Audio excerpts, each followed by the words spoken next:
Hey guys, it's Will from AFOL Anonymous. Welcome back to another LEGO review. This is the Harry Potter 7... It's not. This is the Harry Potter 4705 Snape's Class from 2001. This came with 163 pieces, 3 minifigures, and retailed for about £17 or £20, $20 in the US. I'm messing this up, man. I'm messing this up. I got it as part of a bundle for £40 with a few Harry Potter sets in it.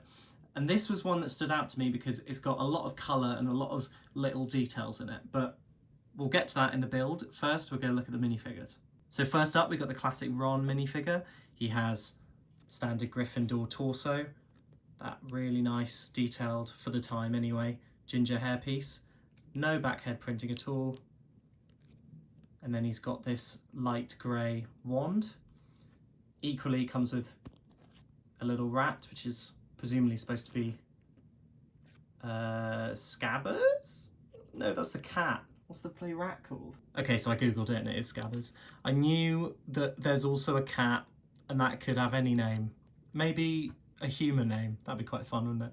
Anyway, that's that's Ron. Second up, we also get Snape, one of the more common figures from the old Harry Potter sets, but also a really iconic one because he had this stupid glow-in-the-dark head for no reason and grey skin, as you can see on his hands there.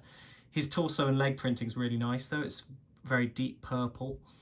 He's also got no back head printing at all, but I imagine if you held that in the dark, it would just look really terrifying.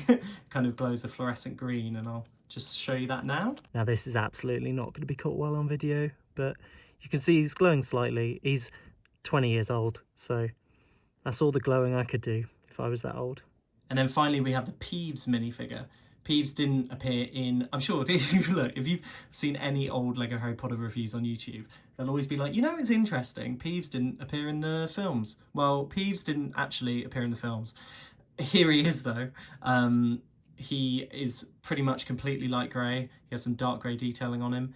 I don't really like this torso print because I think that bit is supposed to be a tie, but it almost looks like a massive belly button. I don't know. And then the eyes and the mouth are a completely different style to the other minifigures. It's just, he's definitely very ghostly, but he does also look kind of dumb. And then on the back is just completely flat, light grey. No detailing at all. Now moving on to the main build of this set, we're just going to start with the left-hand side. First thing to note is it's got one of those classic sand green LEGO Harry Potter first generation roof pieces, which I really like. I just think the detailing on them is really, really good, especially the little tiles. As you can see, this whole section is kind of enclosed in some arches, but I'll just pull the camera down so you can see a bit better. So inside here you've got a light grey spider web with a neon spider. Now this can be pulled only slightly forwards and back because it's caught between these arch pieces. But then also you have this cauldron piece inside here with a yellow ladle. And then underneath where the cauldron is placed, there's actually a secret map piece. And this piece is moved out the way just by pulling on the back of this tan plate on the back there. And the effect that that gives is that when the cauldron is on and you pull it at the back, it will just fall and chuck out the ladle. Now moving on to the larger section of the class, we've also got some secrets in here. But first off, some of the accessories. Right at the back, you've got this printed red Harry Potter book piece. Some mushrooms on there. I think I've already mentioned the very thin mushroom that is in one of the other sets, and that doesn't have anything on it, but it just sits on this little shelf on the back there. Then by this table, we've got a yellow mug, which I think being connected to these two translucent pieces is supposed to look like a kind of beaker flowing off. But this table piece can actually be pulled up to reveal a little frog inside. And I love these little, let me just focus it, these little animal pieces that you get in the old LEGO sets, because they just kind of look like blobs, but I think the frog turned out really well because he just looks quite cute. Just a little frog piece, so we'll pop him back in there, push that down.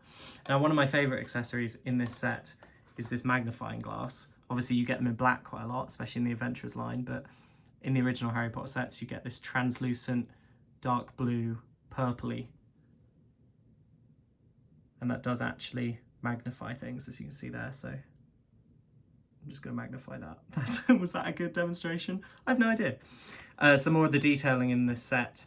There's 2 flames above the door, and this is one of the old door pieces that can actually open and close, and you can see there's a key just in the door there.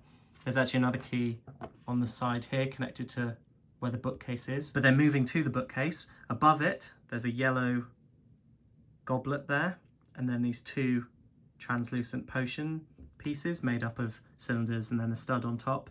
And then we've got this printed, very detailed actually, potions cabinet print. I always really like it when in prints they actually show Lego pieces as Lego pieces. So this skull in the left hand side is what I'm talking about, where instead of showing an actual skull, it just shows a Lego skull, which I think is really great. And this bookcase actually hides another play feature where if you pull it down, it reveals that the ghost of Peeves is really intimidatingly just standing just behind it there. And he can come through and fly, and presumably fly straight out of here and not into the films because it didn't get cast. And then the only final detailing on this section is the upper kind of rafters. You've got some overhanging arch pieces, and then on each of the sides you've got very built up column sections to kind of keep it enclosed. This is quite a common thing from Lego Harry Potter sets of old, where they're very enclosed and very box-like, which I like in some senses. Like in this one I think it's really good because this is on a swivel, so you can open it out, so it's not, it doesn't feel like there's columns just in the way. You can open that and then you can still see inside this bit, but in some of the others it does just close off the space quite a lot. So that's my review of the Lego Harry Potter Snape's Class set. Just to sum up, it's actually one of the more detailed, smaller, low-priced original Harry Potter sets. I think the minifigures are really good, especially that Snape. I just think he's dumb, but the printing on him's really nice. Peeves, I think the character is not great to get because obviously most people visually are working from the films and not the books, so I don't know whether he's supposed to look like that or what really is going on, because I'm just a dumb adult. I don't know, his kid's book, whatever. No, it's great. Anyway, thanks for watching.